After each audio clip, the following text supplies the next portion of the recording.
So Megan's wearing a sweatshirt, the WTMD sweatshirt. Does TMD does that stand for anything? I mean, MD Maryland. Well, I think originally it stood for Towson Makes a Difference when it was the Towson University radio station, but now it stands for Total Music Discovery.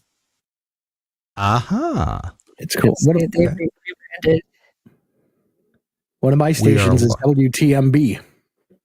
We're live. Megan, I noticed that when we're sending you audio, when you first start talking, you're ducked a little bit. Maybe I'm going to turn mine off too.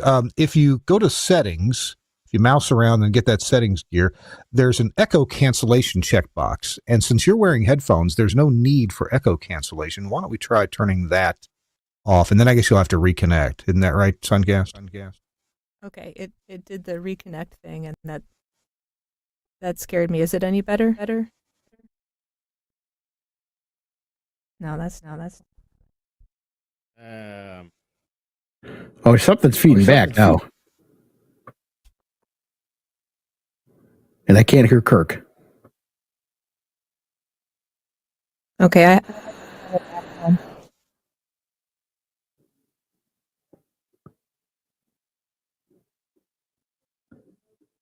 Okay. Oh, there. Now we got you. I turned off echo cancellation and you couldn't hear me anymore. That means I only speak in echoes. So you're not a duck. I'm not a duck. What was that from? I don't remember. The ducks quacks don't echo or something. Okay. I thought maybe it was a Monty Python reference. It very well could be. I'm not sure. All right. Suncast got a word in edgewise, and he said that we are live on the stream. So let me go distribute the show. Megan, we have a distribution model here at This Week in Radio Tech. What we do is if you are a technical person on Facebook, basically we put the show everywhere and you cannot avoid us. So that's how that works. My hair went and got crazy. Your hair got crazy? I felt like this wing coming out of the side of my hair. It's not as coiffed as yours. That's all right. I don't care. Doesn't matter to me. I'm old enough now where I don't give a crap. All right, let's share this over to the TWiRT page. And this never works out well. When I do this, it always Facebook decides usually to be really funky when I do this. But let's see if we can get it shared over there.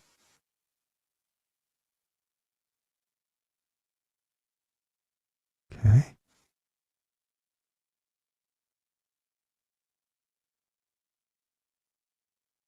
And one more thing, and that would be to share it over to the Broadcasting Club.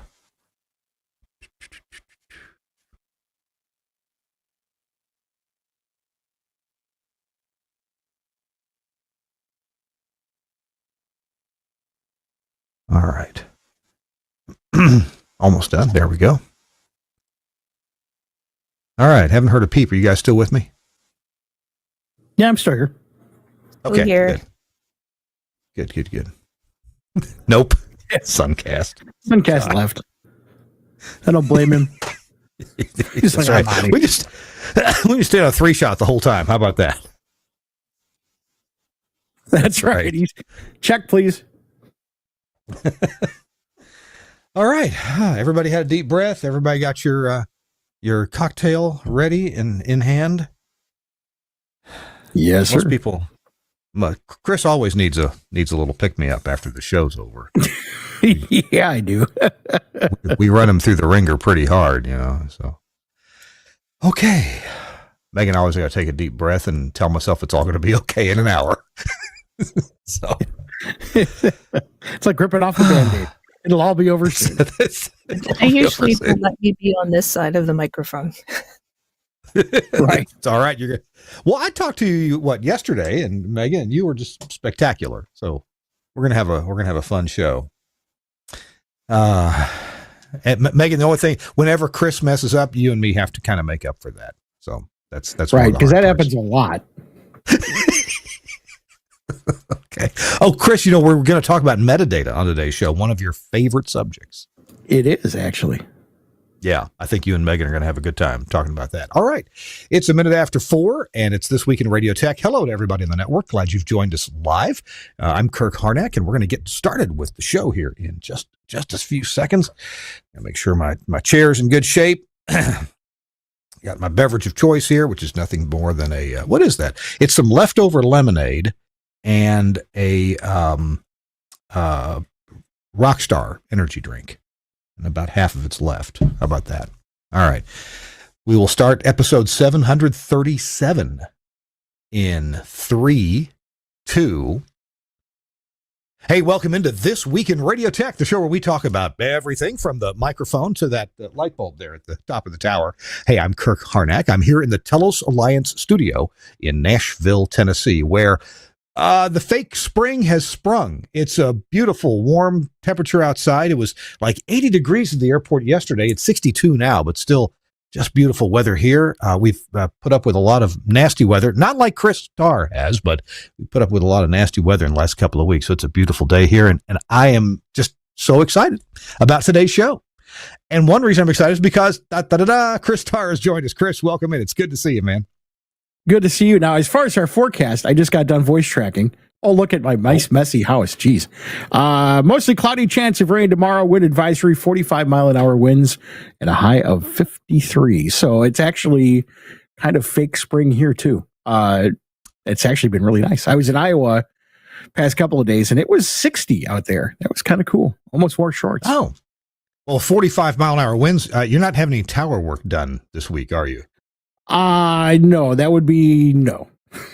Yeah. I mean, although I know, some of these tower guys are crazy, so there may be somebody out there who'd want to do it, but I'm going to put my foot down on that. Well, the tower guys that I know on a 45-mile-an-hour wind day, they would show up to the site for a minute, look around and say, we're going to the bar. You can catch us there. Well, tower climbers will go to the bar for any reason, so it doesn't even have to be windy, and they're going to go to the bar. That's right. Oh, I got some stories to tell. But I can't. We got to protect the innocent. Hey, Chris, it's good to see you. Glad you're back. Glad you made it back safely from Iowa. And we've got a cool guest with us today, Megan Amos. Megan, hey, welcome in. Good to see you on TWiRT. Hello, thanks for having me. Well, I'm glad that you're here. Megan, I heard about you by reading one of my favorite magazines, of course, Radio World Magazine. How did you get into Radio World Magazine, Megan?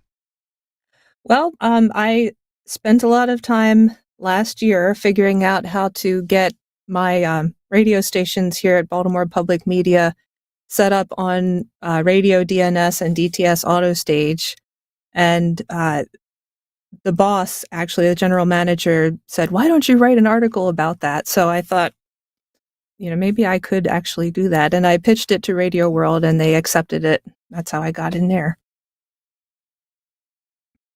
Nice. Good deal. And you appeared in Radio World for a couple of reasons. Not only that article, and we're going to show some pictures and hear you talk about that topic, but also because you're a bit of an anomaly because you're female in engineering. And so it's welcome to the club. I hope it's not too bad. It's not too bad. You don't notice it too much, except in certain situations, and some of them are funny. Like when I went to the transmitter training class at Gates Air, the men's bathroom had like room for a lot of people, and the women's bathroom was just one little. I was the only female student. And there aren't a lot of female students in those pictures. And the other funny thing I think I told you yesterday was I went to a transmitter site, and there was a tower crew there, and they were carrying on like people do. And when they saw me, they all said, "Shh, a girl, shh." Oh my goodness. Oh geez. I guess I know what that feels like. I know I've been standing in a group of guys and somebody's saying something they maybe shouldn't, and then they, out of the corner of their eye, they see our pastor from church walking up. Oh, shh, pastor's here. So, that's never happened to you, Chris, has it? Oh no, never. But a true story along those lines is we were a year or two ago. We were doing some work at one of the radio stations, which involved some concrete work. And the friend of mine that I used to do concrete work, his daughter will come by, and she's like 20, 21. And one of my coworkers, she was lifting some stuff, and he's like, "Oh no, you shouldn't do that." And I'm like, "She could kick your butt. What are you talking about? Leave her alone." And she's laughing. She's like, "Yeah, I mean, she's like, I could totally take you." But yeah, it is unusual, but I don't know that it needs to be. I know. We should have him on sometime. Mike Messick, who owns a station in Door County. I work really closely with his technical director, who is also a woman, and she's smarter than I am. So there's definitely you're kind of a unicorn, is how I put it. But yeah, it's odd because I think the tide may be changing a little bit just because there's such a lack of talent out there, and women could always do the job. But I just think that, just like anything else, that avenue wasn't really well publicized. People didn't know that there are these careers here, and there's definitely since there's so many really smart women in IT, there's really no reason they couldn't be doing engineering stuff. Mm-hmm. I'm pretty sure Megan's going to tell us about her IT experience. And we're not only going to hear a little bit about Megan's story in the coming hour, but we're also going to learn some things about radio DNS, about metadata. And Megan has become quite an expert on that. And Chris, I know metadata is actually one of your favorite topics. A lot of us just kind of whittle around until we kind of get it done and then say, okay, that's done. But you guys are both fans of metadata. Going to talk about radio DNS and DTS auto stage, and of course the pad for HD and RDS. All that's coming up. It's This Week in Radio Tech. As I've mentioned, I'm Kirk Harnack, and welcome into the show. Our show is brought to you in part by our friends, my friends. They should be your friends too, at AIR, AIIR.com. And I got to talk to the president CEO of AIR a few weeks ago, and that's Ricky Lee. Let's take a look. Hey, it's Kirk Harnack, and I'm here with Ricky Lee, the CEO of AIR. Ricky, you guys make a fantastic automation system, but streaming is a really big deal. Tell me about streaming with AIR. It really is. We've got a beautiful streaming platform with an incredible dashboard with fantastic analytics. And you can buy it for just $20 a month. All you can eat. No limits on bandwidth or bit rates. And you can also record shows as well. So if you like to deliver on-demand content for $20 a month, you can stream and deliver that on-demand content to an RSS feed that can feed your radio player, your mobile apps, or a podcast that people can download and enjoy. Now, $20 a month, that must be for just some slow MP3, right? No, MP3, AAC, and we also now support HLS, which is big in the industry right now. Wow, that's pretty amazing. How do I start to explore or find out more about streaming through AIR? You go to air.com, AIIR.com/streaming. And from there, with a credit card, you can sign up and get started. Check it out at AIIR.com, and you're going to enjoy what you see. We're big fans of their automation systems and have yet to try the streaming ourselves, but I know that people are loving it. All right, Kirk Harnack and Chris Tarr here on This Week in Radio Tech. It's our 737th episode. Thank you for being here for however many you've been here for. A lot of folks have been here for pert near all of them. And also our guest is Megan Amos. Megan Amos is here, and she is going to talk with us about metadata. In fact, why don't we go ahead and just jump right into that topic. Chris and Megan, I know you two can really dish it out on this topic. Megan, you started to tell us a few minutes ago that you got involved with radio DNS. I've heard that term. We've had a guest or two on this show in years past about radio DNS. And frankly, I get confused about what is RDS and PAD. I think I've got those finally settled in my head. Radio DNS, what is that? What does it do for the broadcaster and for the listener? And then I get that confused with DTS auto stage. And I think you've got experience with all of these. So why don't you give us your view on how to clear up which is which and what they do? Okay, so radio DNS is it's a centralized, standardized system for locating stations metadata using the domain name service that already exists that's part of the internet. Like when you type in google.com, the DNS system knows that translates to an IP address. So it's basically using that service that already exists in the internet that everybody already uses to provide this service for radio. Now that the receivers in cars have this capability to, access the internet, they can use that same system. Your signal is sending down the code that says this is, me, pi code, whatever, that goes to radio DNS. It points it to where all your metadata is, and that goes back to the receiver in the car. So what is good about that is that you can have logos, metadata, station ID, without having to send that out through your own transmitter. The reason that we were so interested in it is because all of our equipment here was, I guess you would call it legacy. So Yeah. we had the older HD stuff. Some of our stations didn't have HD at all.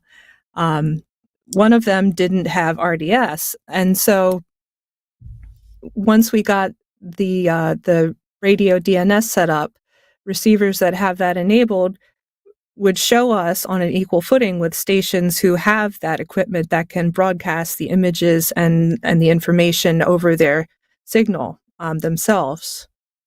And the cool thing about radio DNS is that it's open and it's standardized, which are two things that I think are very important. And a lot of things are, proprietary and idiosyncratic, and you have to make 5 different logos, all different sizes. You have to format your data all different ways for each one of these things. Radio DNS, it's the same. So that's nice. I'd like to see that continue to be more widely adopted. And okay. DTS auto stage. Do you want me to talk about that? Yeah. Please compare those now. So DTS auto stage is a proprietary service from Ubiquiti, and it's free to sign up for. It does the same things that radio DNS does. It's a little bit easier to get your now playing data through DTS auto stage than it is for doing radio DNS yourself. It sends the logos. It's not in every car, but neither is radio DNS.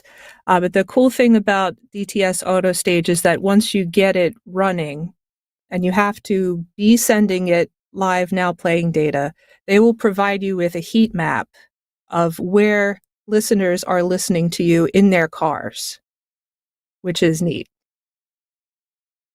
Yeah, I think that makes it worth it. So are you at your public stations in Baltimore using one or both of these? We are using both of them. Oh, yeah. Okay. So you can use them both at the same time, and that would allow you to hit. They don't talk to each other. Yeah.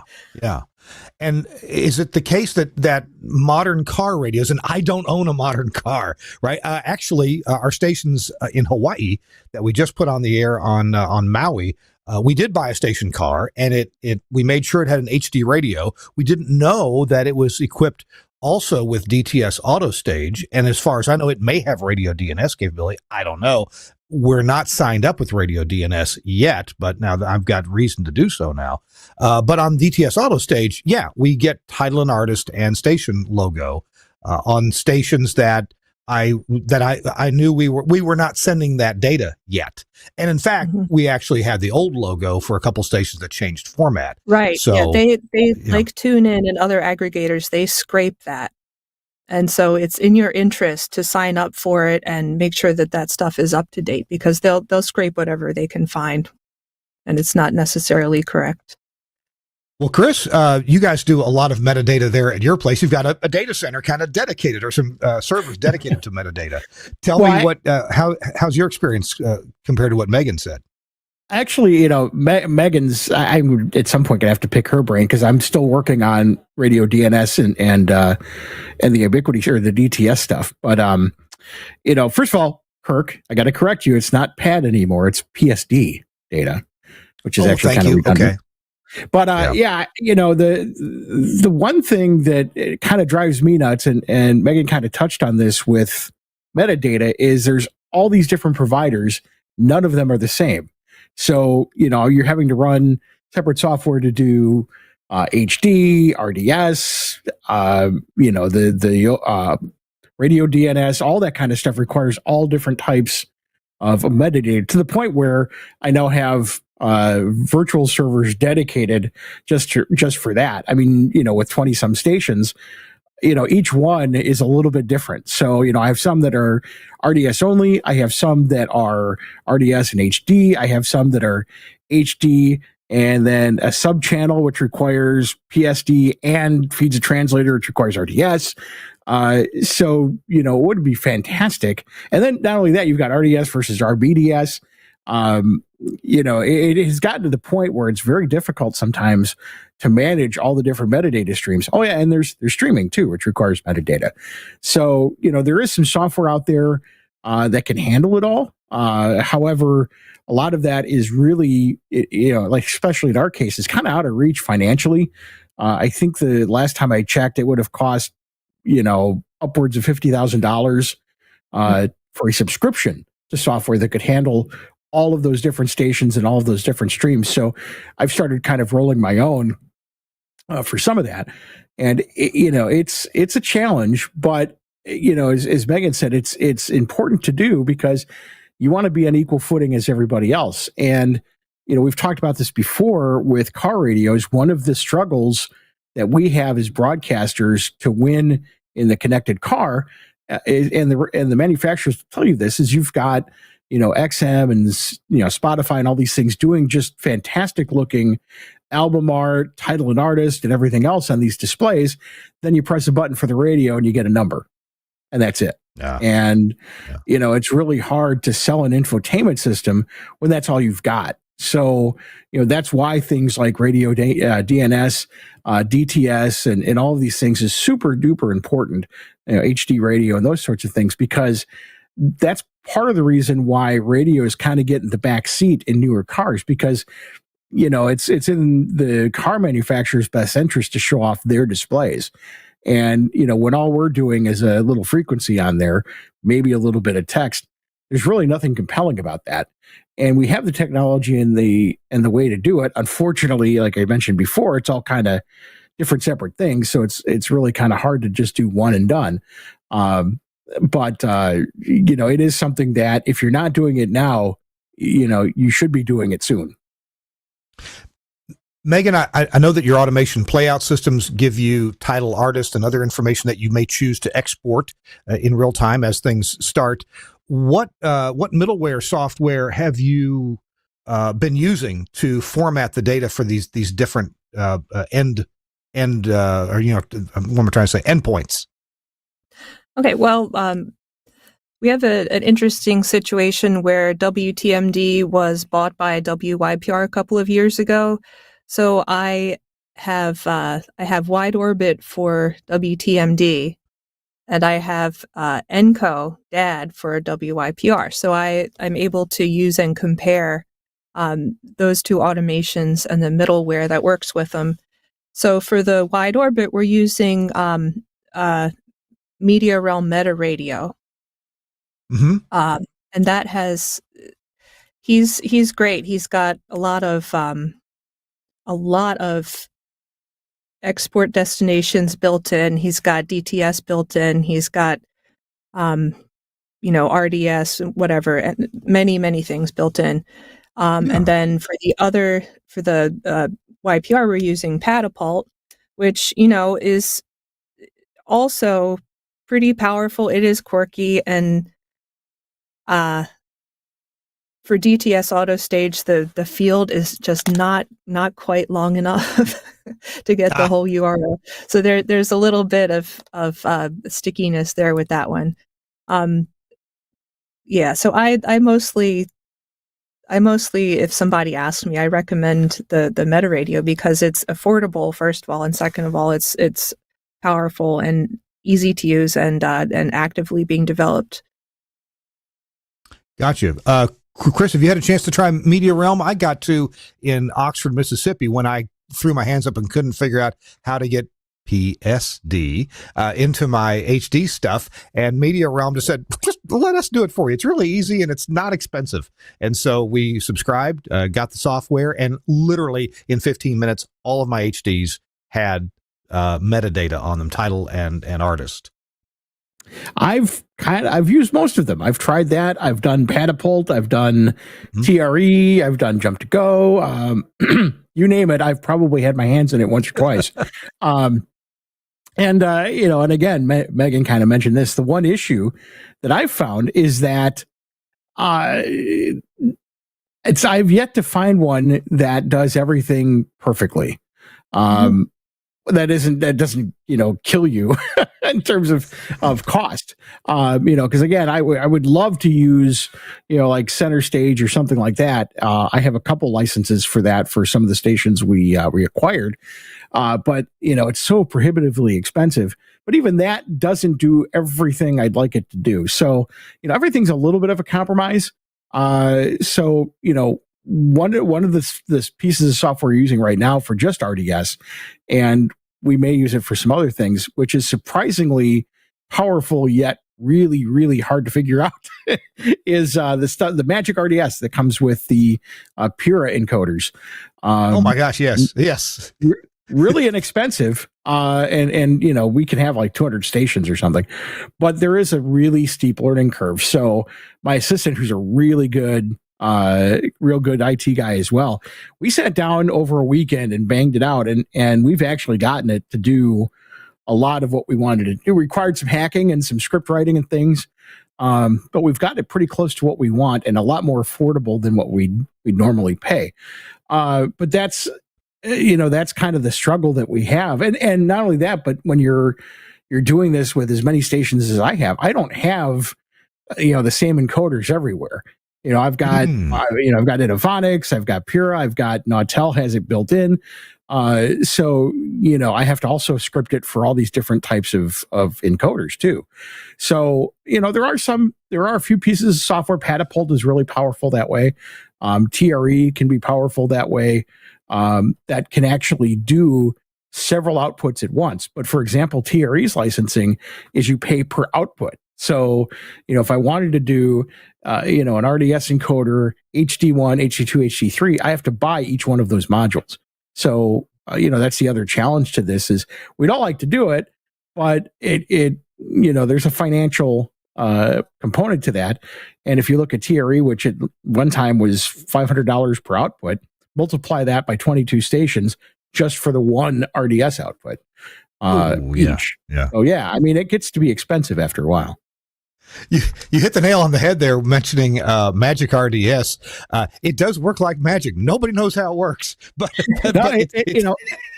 and the thing is it's really powerful once you get your head around it. Like we've got it doing, all these kind of text replacements, and we're playing spots. We can send separate metadata to the stream, and so it's really, really powerful. But it is stupid crazy to try to get it figured out. I wanted to go ahead. Sorry, I wanted to dig into that, but then we started doing studios and transmitters here, so I've had to abandon it. But I want to get back to that. Yeah, it's really like I said, it's very, and the price is right. I think I paid $200, and it's licensed for like 200 stations or something. And like I said, it's not at all easy to set up, but once you do it, it can do anything. Wow. That's good to know. I've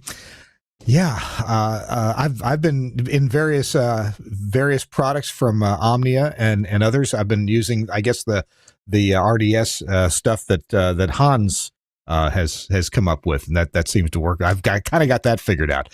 Hey, it's This Week in Radio Tech. Chris Tarr is with us, and so is Megan Amos, and we're talking about Megan's career and her learning journey through engineering, broadcast engineering, at the public media stations in Baltimore. We'll have more coming up in just a minute. Our show, This Week in Radio Tech, is brought to you in part by our friends at Broadcast Bionics and the amazing Camera One system. We'll be right back. Camera One from Broadcast Bionics. Designed to bring video to your audio content. Visualizing radio and podcasts for social media. Camera One can automatically create, capture and brand professionally switched video for live streaming or upload, making your production shareable. Control and configure using a web browser on any device. Camera One is available as a 4-camera or 8-camera system using the Blackmagic A10 Mini range, including the A10 Mini Extreme. You can use cameras to suit your studio and your budget. You'll need 1 camera for a studio wide shot and usually 1 camera per microphone. A standard multi-channel sound card or IP driver monitors audio from each studio microphone, and we work natively with Axia systems. Ideally, this will be a post-fader feed from each mic, although you can use pre-fade audio or a mic split if that's all you have available. These audio levels are used to intelligently switch the video feed when each contributor is talking. You can also group microphones together into one shot and use the audio from a mixer's aux bus. You can use Camera One's auto switch feature, or disable it and switch using the on-screen buttons or the buttons on the A10. Recordings can automatically start when you tell the system you're on the air. This on-air indication can be linked to your studio's red lights via IP or an Avantec Adam GPIO interface. You can quickly browse all the videos that have been automatically created during your broadcast, download them and post. Camera One is a user-installable system. You'll need a good spec Windows 10 PC, i7 with plenty of storage and 16 gig of RAM. It's better if this machine isn't used for anything else. Remember, you can control the software in a web browser on another device on your network. Camera One, a thrifty way of creating scroll-stopping video from your show or podcast from Broadcast Bionics. Love Broadcast Bionics software and systems. They make the best stuff, and it all helps your talent create more content and more effective content easily, pretty much by doing what they do now anyway. It just makes their job better and easier, and you get more output from it. The Camera One system is so cool. Thanks so much, Broadcast Bionics, for sponsoring This Week in Radio Tech. I'm Kirk Harnack. Chris Tarr is along, and our guest is Megan Amos. And Megan is the Assistant Chief Engineer at Baltimore Public Media. They've got some FM stations there. Megan, we have what, about 4 FM stations there at your place? We have WYPR, WYPO, WYPF, and WTMD. Wow. And okay. three of those are the same. The news station, and then TMD is music. AAA. Ah, gotcha. Okay. So you have basically two program outputs coming from your studios to 4 different transmitters. Okay. Good deal. All right. Chris, let's see. I wanted to get a story from Megan. And Megan, you told me during our interview earlier this week about your computer lab entrance exam, and that was rather noteworthy. Can you retell that story for us? Sure. I went back to school for a second bachelor's, and I was going back for fine art with a concentration in painting and drawing. And while I was doing that, I needed a job. So I applied for a student job, a part-time job in the computer lab, and I got the job. And it was because I answered these 2 vital questions correctly. And one of them was, does your family ask you to fix their computer? And I said yes. And the second one was, what do you do if you don't know how to fix something? And I said, Google is your friend. And apparently that was the right answer. Absolutely. Yep. Absolutely. There you go. Interview tips for the IT world. There you go. Well, Chris, there's two very good interview questions for you when you're looking to hire a new technician. Yeah. Well, it's interesting. We talk about the SBE certification exams, and part of that is open book. And the reason for that is exactly what you said. It's not about knowing the answer. It's about knowing where to get the answer. And that is so important. So important. I was going to mention when I was the director of engineering for public media at Radio Milwaukee in Milwaukee. It is interesting, and I'm sure Megan will touch on this a little bit. It's a whole different world in terms of using metadata when you're a station like that. First of all, metadata is so important, especially for the music station when you're in public media, because there's a lot of, the music may not be as familiar all the time. There's a lot of music discovery and things like that. And so people are really interested in knowing what they're hearing. Also, I don't know about you, but I had a lot of live music in our facility too, and we needed to provide metadata for that. And then going back and doing sound exchange and things like that. So there's a whole other dimension, I think, especially in public media with metadata. Subchannels. We had subchannels that had some student-run programming, and then we changed the format to something else there. We also had a lot of local music where, the metadata wasn't exactly already widely available. And so we had to create some new metadata for that with like album art, where we had to upload album art and those sorts of things. So I'm sure you've probably run into that as well. Mm-hmm. Yeah. The music discovery station, when we were in our old building, we had a performance space. So we were doing live events with bands that nobody's ever heard of all the time. And so my husband actually wrote a script for us so that whoever is not even necessarily the person who's on the air, but somebody at a computer could type in what's on the air, and it would stick it into the wide orbit now playing XML file, and then get picked up by all the metadata grabbers and sent out to the various destinations. So that was really useful, and he's got that up on GitHub if people want to look at it. That's great. But yeah, for sure. And wide orbit is actually pretty friendly when it comes to metadata. Now I use Simian, which is a whole other animal, but my previous life at Odyssey, we used wide orbit exclusively, and it's pretty powerful when it comes to metadata and what you can create with their, I don't even remember what they call them anymore, but with their various plugins for things. So it's very powerful. I also find that Patapult and Enco is pretty powerful. Once again, Enco is one of those that you kind of got to get your head around it first. But once you do that, it's pretty powerful too. But that's also a key factor in all of this, is what your playout system is. Some playout systems are fantastic. Some, aren't so great. But it's all about how you can make that work. And again, that's where middleware becomes important, because you got to have middleware that can take basically whatever your system can spit out. In fact, in some cases, WMSE in Milwaukee is another public station that I consult for, a community station. They play a lot of vinyl, so they are entering in metadata by hand.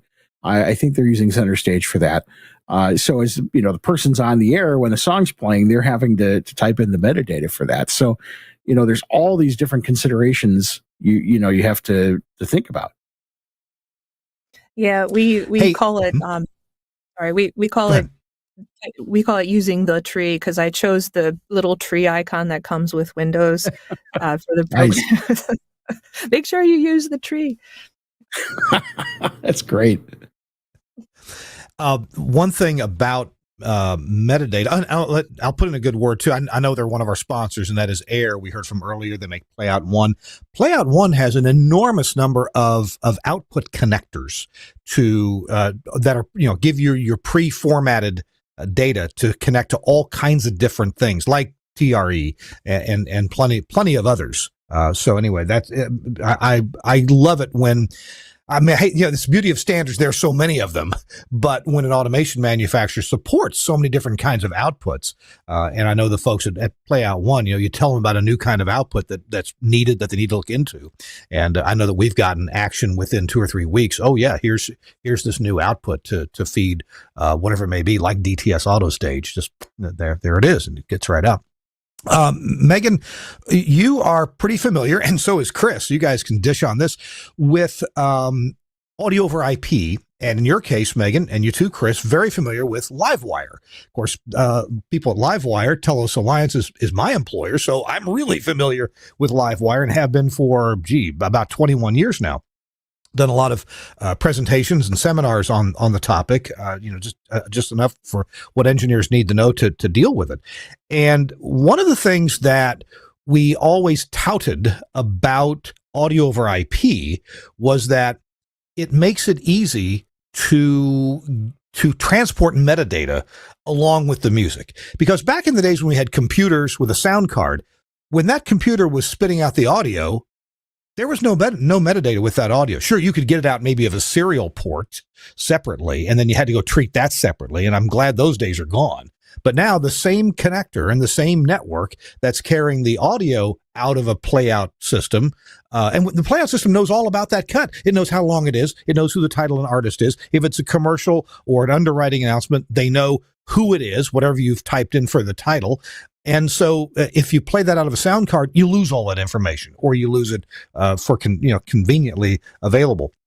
So Megan, maybe you could talk to us about your LiveWire audio over IP experience and how metadata just floats right along with the audio on the same network, so it's kind of easy to use. Yeah. Well, as far as I know, actually ours doesn't. It goes along on the wide orbit network. Okay, so you can do that too. Yep. Not a good question for me to answer. No, but it comes at IP, and your computers, I guess, have two network cards, one for your AOIP network and one for the network that handles file transfers, remote access, that kind of thing for your computers. And it can be done kind of either way. Chris, what's your experience with using AOIP and how that might make metadata easier to transport and handle? Yeah, I've done both. One of the things that I love is the ability to do GPIO over IP, and that helps for certain types of triggering metadata. There's different ways you can trigger metadata. There's obviously the pull method. There's a push method. You can read a file. You can base it on a cart number. Well, that's a throwback part number. And you can also do it on various triggers like GPIO. So, we've done some things with sporting events where we use a trigger from Axia to update the metadata based on that trigger. So, yeah, I mean, there's all kinds of ways that audio over IP has helped with that. And it also, again, with just as an IP plant in radio now, if you're not running IP, you can kind of miss out on some of this stuff. The ability to do some of these a little more advanced things, because again, and especially in public media, as I learned my time there, it's all about the listener experience. And especially in public media, you've got listeners who are supporting you, and you need to take care of them, and you need to make sure that their experience is great. And that should go across to everybody. But, really, if you're not providing that stuff, somebody else will be, and you don't want to miss out on that. So it's really all about the experience, and things like audio over IP, where you can do triggers for different things, blackouts, all that kind of stuff, I think is super important. Hey, since we were talking on the topic of audio over IP, I know that Megan has done some pretty cool things with Pathfinder software, which isn't required to keep the AOIP streams flowing, but it does make it quite convenient to do some pretty sophisticated routing at the touch of a button. And Megan, I think we have a picture of a stream deck available when you ask for it. You put together something. Well, there it is, right there. You put together something that's pretty convenient. What are we looking at here? This is a mini stream deck that sits on the table in our green room where the guests come in for the talk shows, and it's connected to a speaker. Well, indirectly connected to a speaker. It's connected to a tiny little stick computer that's stuck underneath of the table. And those buttons will let them listen to any one of our 5 signals on the speaker that's in the green room. And that the little stick computer talks over the office Wi-Fi network to Pathfinder. Okay, so Pathfinder changes what comes out of the speaker. Now, Chris, do you have any experience with stream decks? I do. Yep. Oh, okay. Well, Megan, pretend I don't have experience with stream decks, because I don't. They're used by some of the applications at Telos Alliance, but I've never spent the money to go get one and play with it.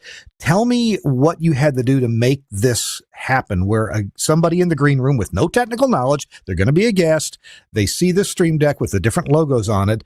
How did you make these logos appear, and what happens when you push a button, how does that make some audio come out of a speaker? Okay, well, for this application, I used a pre-made plugin that is in the Stream Deck library. It was Mhm. actually a free plugin. It's called Command Sender, and I used it to assign the button press um, to send a short string to a Pathfinder listener. And when the Pathfinder Mhm. listener hears that, then it changes a route. Um, the logos you just load into the Stream Deck on the buttons. It's very, very drag and drop. Mm. And if That you is really don't, cool. I don't think the plugin that I used works on Mac, but I did make a fake one in Python, so it's possible to make your own. That is very cool. And keep in mind, too, for those of you who want to do this, who may not have Pathfinder, you can do that running command line, too. So you can, that's how I do a lot of my stuff. And I don't have Pathfinder. So we just use PowerShell to send routing commands to nodes. And so that would be another way you could do that. That is really cool. I've never seen that before. Isn't that beautiful? I was so excited when she described it, and I didn't see the picture of the Stream Deck until Megan sent it to me earlier today. So that was really, so that's a real convenience item. And of course, yeah, we'd appreciate if you do it with Pathfinder, because that kind of makes it drag and drop, and it's pretty easy to make the routing happen. But Yeah. you got to tell Pathfinder what to do, and that's what you're using this Mhm. little computer for. Yeah. Yeah, Wow. the guests Wow, and the people that work here that eat lunch in the green room, they love it because, used to be a boom box in there, always tuned to the news station, and you don't really want to listen to the news all day sometimes. It's been appreciated. That's cool. Very That's cool. cool. And I'm sure that's cheaper than putting one of the Telos Alliance products in there, like this routing selector, or what the current product is, the X And that's selector. way more, I got to be honest, that's way more cool, too. It is. Than It the X is. selector. Yeah. Yeah. It's Well, very I friendly, love and the I you love just the want to touch selector. it. You just But I want keep to the touch it. selector in the rack room, privately away from everybody else. Yeah. There you go. Yeah. Let's see. I want to hear more about your experiences with audio over IP, and of course, in your case specifically, Livewire, and also a project that you're doing. You're integrating some older other brand consoles, and not that you're changing those consoles, but you're changing the way they're integrated into the air chain. And I want to hear about that, because I think it's brilliant what you're doing. We're going to take a quick break. Our show This Week in Radio Tech is brought to you by Broadcasters General Store, and you can get anything broadcast related from Broadcasters General Store. One of the products that they have is the whole product line from Innovonics, and I've been using this product myself. The Sophia 560 was the 560. No, I'm sorry, the HD Radio site streamer. Yeah, okay, there we go. Yeah, it is a 568. And Chris, if you want to chime in on this as well, we've got some HD stations at our Maui facility, and I wanted a way to pick them up, check on them, see if everything's working well, and have that integrated audio-wise into our Axia network. Now, the Sophia speaks Dante, and maybe it speaks AES-67 as well. We just come out the AES EBU output and go into a freed up AES EBU input on our Axia system. So I can listen to this in really excellent quality, any of the HD channels or the FM. And I get to see the RDS on the FM, and I get to see the PSD on the HD stations, and I can and also it can listen to all these remotely, because there's a web interface that lets you go in, tune it to whatever you want, listen to the different channels, look at the statistics. It gives you all kinds of statistics, of course, like RSSI and a noise floor statistic. Of course, a multipath statistic, and so you can see what's going on as well as hear what's going on. Chris, are you using any of these 568s in your operation? I have the predecessor to that, the Inno Mini, that does similar things. And it's, you're right. It's fantastic. I also have, and I know you've talked about this before, their new HD monitor, the really high-end device that monitors, all your channels and does everything. So I have two of those as well. But, these site streamers are so, and especially like you and I, where you have stations that are out of market, to be able to just do confidence monitoring. For example, I've got HD in my lacrosse market, which is 3 hours away almost. I can log in and see everything that's going on and get alarms. Those do alarms as well. And as you know, Kirk, my favorite, it also has SNMP. So you can do some really cool things with it.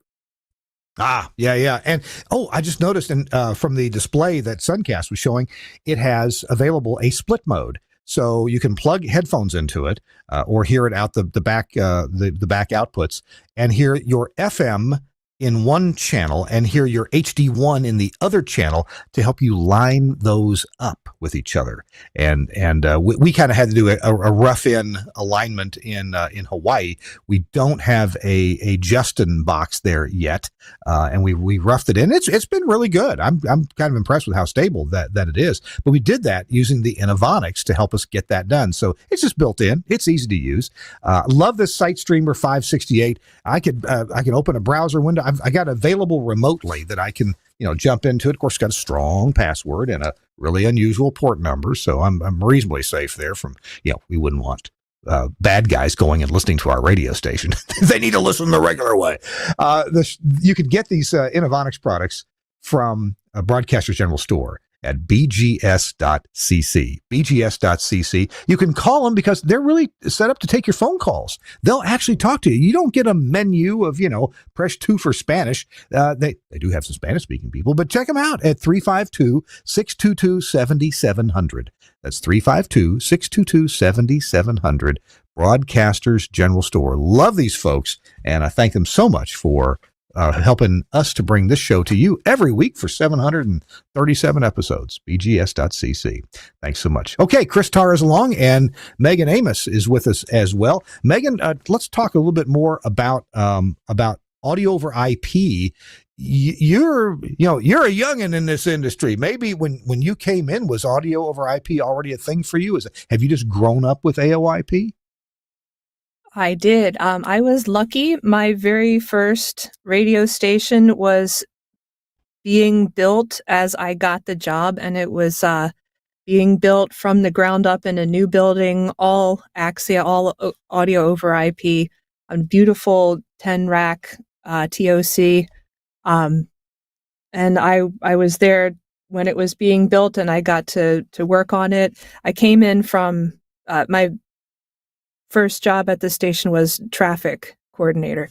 So I came in that way, and then I got to, as I got more into it, just everything I learned was the audio over IP. So when I came to WYPR, which is a analog, I guess you would say, it was definitely a learning curve. That's interesting. Chris, most of us, we grew up in the analog and maybe AES-EBU world, and AOIP was like a new thing. We had to kind of unlearn some things that held us back from really taking advantage of what AOIP would do. Has that been your experience, Chris? Oh, absolutely. I would always overthink things and forget about how simply you could make things with audio over IP. And the other thing I wanted to mention, and again, we've been talking about public media, is one of the coolest things was when I did when we built the Radio Milwaukee facility. We had the performance studio, 2 floors, we had a green room and things like that. With audio over IP, I could, artists will do things everywhere in the building. We have very creative spaces that we had. And, what I had was I had jacks that connected to the Yaxi network all over the building. And so, for example, in the green room, we just off in the corner, we had a node sitting there.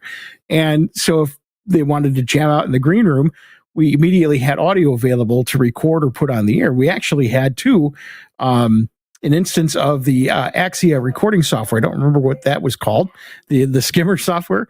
iProfiler. And that was iProfiler, and that was set up with to be able to automatically record upon the presence of a signal.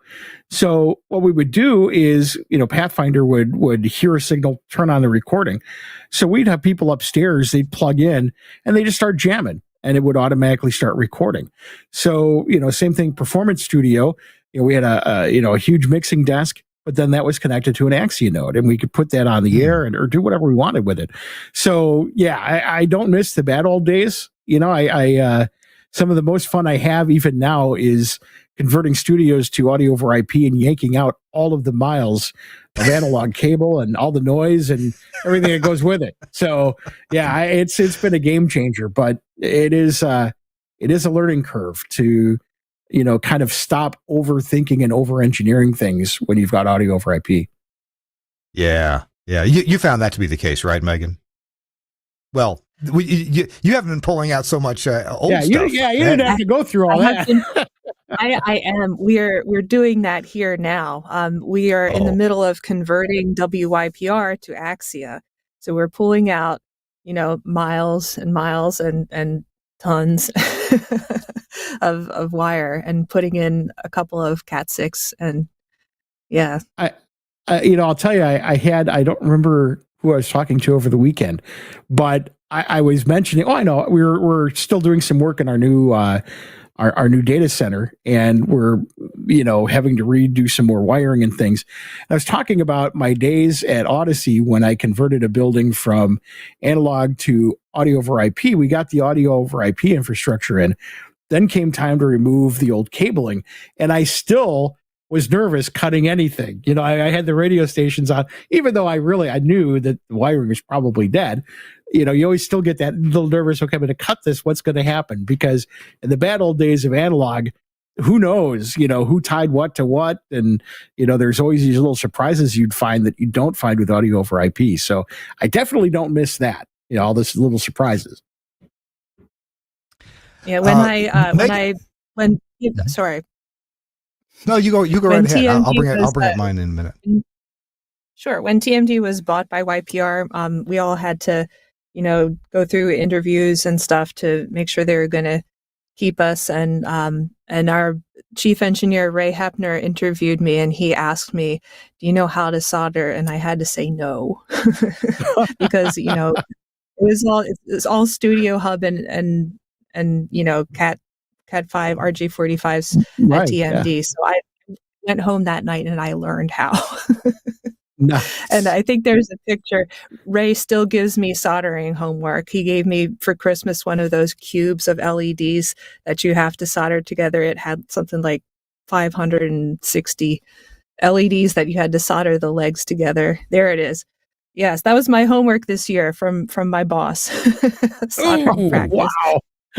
Wow. Wow, I was going to get to that. That's cool. That's amazing. Man, that's a lot. So Megan, you talked about integrating some other consoles that are not AOIP, and it's a good opportunity for us to just mention that we, for decades, as engineers and programming people, and because we had to, we thought of the audio console as being kind of the final arbiter of what goes on the air, except maybe the EAS box that would interrupt, right? But our consoles were in line all the time. You might have a patch bay to go around it, but when you'd leave the building, you'd leave the faders up, and that's what in the last 25 years or so, we've had automation systems, and we'd leave them on. But with audio over IP, our mindset should be different and can be different, because the console no longer has to be the center of the activity. It can be the network that's the center of the activity, and the console is just an adjunct to that can be brought in or brought out of the air chain. Isn't that what you are kind of dealing with now with some legacy gear that's in there? Well, we are replacing the legacy consoles that are hardwired, and we are going to some older audio over IP consoles that we've brought from TMD. And as we're doing that, we are able to put the station into console bypass mode, so that when the talent signs off at the end of their shift, they press a button. It's a 17-button panel. They could press that, or they could press a hotkey in the automation, and that Axia will switch to just talking to the drivers on the automation machines, the SAT receivers, and operate everything with the console out of the picture. And people can do their voice tracks in there or whatever. not worry about it. They can leave all the faders off and not worry about it. And I don't have to get called, at midnight when the show that was on fader 17 comes on and somebody left it off. I'll tell you, I take it one step further. Most of our, outside of 3 of our stations, the rest of our stations are almost 100%. We do it kind of live voice. I call it live voice tracking. We have local people who voice track the same day, sometimes even during the same shift. And a lot of our stuff runs out of the data center. So while we do have consoles, they are 99% of the time not even in the mix. I mean, they're sitting there in case we want to use them. But we are almost all, it's just, automation system, live wire, EAS, and then out over fiber to the transmitter sites. So, really, and that was tough for me as a paradigm changer to say, okay, we don't need, we have 6 stations here. We don't need, 6 on-air studios, 4 production studios, that sort of thing, because nobody's going to use them. And, that became very hard for me to realize, like in Fort Atkinson, where I've got in the data center, I have 6 or 7 stations originating out of there. I have 2 studios, and, we can just put any station in any studio. But to know that most of the time, they're not even in play. They're just completely bypassed.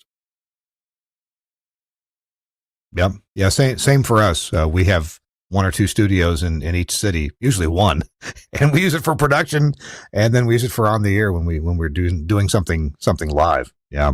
Hey, we're talking to Chris Tarr and Megan Amos. Megan is the assistant chief engineer at Baltimore Public Media, and I'm glad to have her on the show, and along with Chris talking about metadata. And Megan, we haven't asked you about RF yet. We're going to get to our last couple of topics as we close out the show in just a few minutes. Our show is brought to you in part by Angry Audio, and Chris Tarr is an Angry Audio expert. And so when he's here, we bring Chris Tarr in to tell us about Angry Audio, and usually about some mic processing or something like that. Chris, what would you like to talk about today? If you hear my dulcet tones, it is the Chameleon Rebel processor. And what's cool about it, and if it weren't for the fact that it's wired in, it's right in front of me, I'd put it in front of the camera. But basically, in everything Angry Audio, Catfish is always looking for something, that's simple, that's easy, but also functions really, really well. And Corny Gold, the processing guru, was in on this, and it was a great conversation. I remember talking to Catfish about this, and he was talking about making a mic processor, but he hates all the knobs, and so do I. I mean, it's really easy to make a mic processor sound bad because there's so many controls on it. So he spoke to Corny and said, "Hey, can we make a mic processor with just only a couple of knobs?" And Corny said, "No. It's going to be impossible." And Catfish said, "Well, why?" And Corny said, "Well, because each mic has a different characteristic." And that's where Catfish jumped in and said, "What if we knew what kind of mic it was going to connect to?" And Corny said, "Well, that changes everything." So sure enough, that's how this was born. Now there's 2 models. There's the Rebel. The RE in Rebel stands for RE20, which is made for the Electro Voice microphones. Excuse me. And then there's the Smooth, which is starts with SM. That's for the SM7 and the SM5, and the mics that use those same capsules. And there's very few controls on here. In fact, I'm going to pull the front cover off. If you look at that picture there, that front panel comes off, and there's controls in there. And there's a high and a low, input, output, a little density meter there. And it's so easy to set up. And in fact, the DS, I'm using a DS right now. I've never used a DS-er on a mic processor because I've always felt that it makes the audio sound flat. All the sparkle goes away. Well, not with the DS-er on here. I don't know what kind of magic and, whatever pixie dust that's in there, but the DS-er sounds great. The room noise is another one. Room size is kind of like a gate, but it's not really a gate. It's not that typical everything goes away when you stop talking. It just almost kind of effortlessly kind of shrinks the room and makes it sound a lot smaller. And of course, you've got your Studio Hub input and output. You've got the regular XLR input and output. It's got a built-in high quality power supply. It is silent. The noise floor on this is almost non-existent. It's a fantastic preamp. And the other thing I like to tell people is this is the first time I've had a mic processor that just out of the box just sounds big. I mean, I really, you can get in with presence, you can lean back a little bit, and it just always sounds right on point. And in fact, everybody at the station is jealous when I voice track because my my mic sounds so good. So check it out. Go online, angryaudio.com. Check out the Chameleon mic processors, the Rebel for the RE20s and 27s, and the Smooth for the SM5 and the SM7. It is going to make you sound good. You're going to get it set up in about 5 minutes out of the box, and you're going to be ready to go, and you're going to be so happy with it. So talk to your favorite broadcast dealer. Stop out, check out online, angryaudio.com. And they've got not only that, but a whole bunch of other solutions, including something I'm sure we're going to be talking about really soon, a brand new audio processor. Stay tuned for that. Hey, Chris, the reason your voice always sounds good is because your heart's in the right place. And the vocal box is connected to the heart. That's right. It's I've got a big heart that goes with my big voice. Right. That's right. Hey, our show is also brought to you by Max Connect Wireless, and they have a really reliable system that's intended for transmitter sites. It can be used elsewhere, but Max Connect Wireless really went on the radar because of their prioritized 4G LTE data and using ordinary 4G LTE modems, but they're special SIM cards that have a special relationship with the phone carriers. You get prioritized data and a fixed IP address. Well, now they've combined that along with satellite delivered IP data, and so you would normally be using the satellite delivered data, but if you reach any kind of a maximum cap or something like that with the satellite, you'll get switched, or the satellite, you get snow in the dish or whatever, then you can switch over to your Max Connect LTE router, or set it up the other way so that you're normally on the LTE, but the satellite is a backup. So you've got either way to go, and you can put this at studios or transmitter sites, places where you might have trouble getting internet, and you want not one, but two sources of internet. That's what you get with this new idea from Max Connect. They supply you with a router that is capable of a pass-through from the satellite receiver, and it works out really well. If you need, if you got a mountaintop site, a site that's hard to get to, this is really a great way to go, because you get a very reliable operation since you have two sources of internet being controlled there, and you get connected to the one that works or the one that you want. Max Connect, it's maxconnect.com. I know it's spelled funny. There's a link in the show notes. It's maxxkonnect.com, because the internet, we're out of names apparently, and so that's what you got. Big shout out to Josh Bone for this great idea a few years ago, and he has continued to develop it for broadcasters. He is one himself, so there you go. He uses his own products. Appreciate very much Max Connect Wireless for sponsoring This Week in Radio Tech. We've got just a couple minutes left, and this is normally, Megan, where we do the tip of the week, but I didn't warn you about that.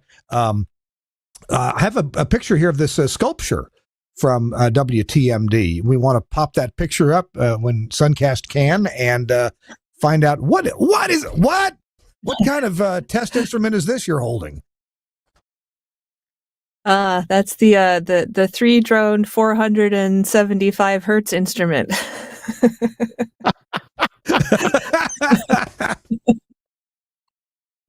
All right. Yes, I played the bagpipes.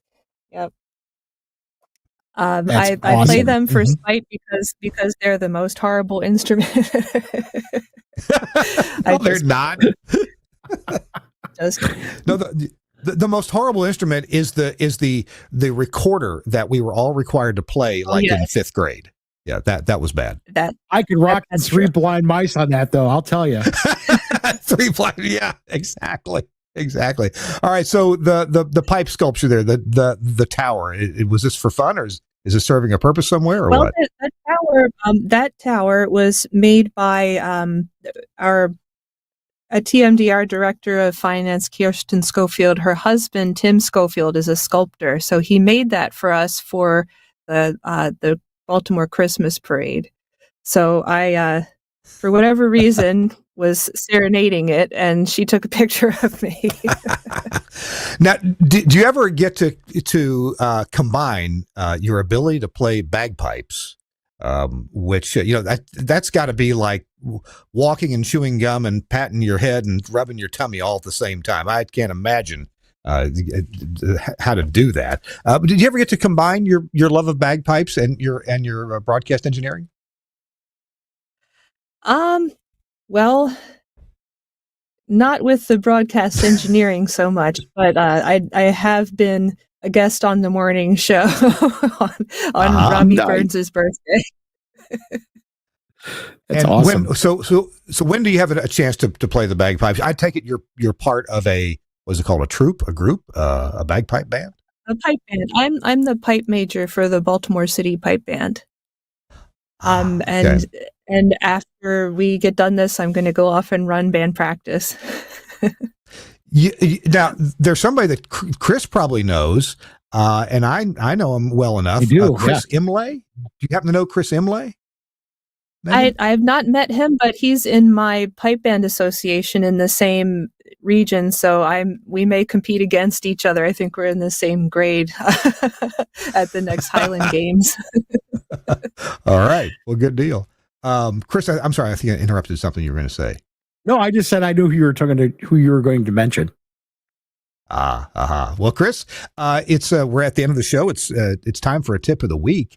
Can you real quick reach into the trash can and find us a noteworthy tip? Sure, just 3 quick ones, and these are not new, but just a reminder: we this past weekend we're doing some moving around in our data center. 3 things. I always use different colored Cat5 cables for different functions. Red for audio over IP, blue for automation systems, black for office net. Use Velcro, do not use zip ties. And also, I found it very helpful to bring grease pencils so that when you're rearranging equipment, if it's not labeled or you need to know what's in it, you can just, in a corner, write on there with the grease pencil what you're doing with that piece of equipment, and it cleans off pretty easily. That's a great idea. So there's use for the leftover grease pencils from the splicing block days after all, isn't there? Right, exactly. If you can find one of those in the studio, grab it. I've been to stations where things like that have still not been thrown out, not even after 30 years. I've still been known to tape things up with splicing tape. So there you go. There you go. Megan, I'm going to surprise you. I'm so sorry. I've done it again. Do you have a tip of the week to pass along, a little bit of knowledge or wisdom that you think other people should know? Well, this is kind of a silly one, but if you are trying to trace wires by yourself and you have a whole bunch of them that are the same color, if you put a little piece of Velcro around the one that you're following and you push it along, even if you go through furniture, you can always find it on the other side. That's actually pretty cool. I've never heard that before. That's awesome. Yeah, that's a good idea. Okay, all right. Well, thank you for that contribution. I had never heard that one before, and I've heard a lot of them over and over from Chris. So thanks very kindly. We got to go. Megan, it's been a delight to chat with you for the last hour. I'm so glad you're able to make it. And thank you for, thank you for being a lady in the broadcasting business. It's just great to have you as part of the club. Chris, you too. Thank you for being a man and being here in the club as well. Well, thank you for noticing that I'm a man. I appreciate it. That's what I'm told. All right, guys, we got to go. Big thanks to Suncast for producing today's episode of This Week in Radio Tech. Appreciate you, Suncast. And coming up next week, Chris, I hope you can make it. Next week, we're exploring SD-WAN technology. And this is something that I know very little about. We've got a guy who I think he's been a guest before, Dan Merwin, and one of his colleagues. They consult in SD-WANs and they sell the accoutrement that go along with establishing SD-WANs. So that's coming up next week. And Dan is speaking to our SBE chapter next week as well. So we got to go. We'll see you next week on This Week in Radio Tech. Bye-bye.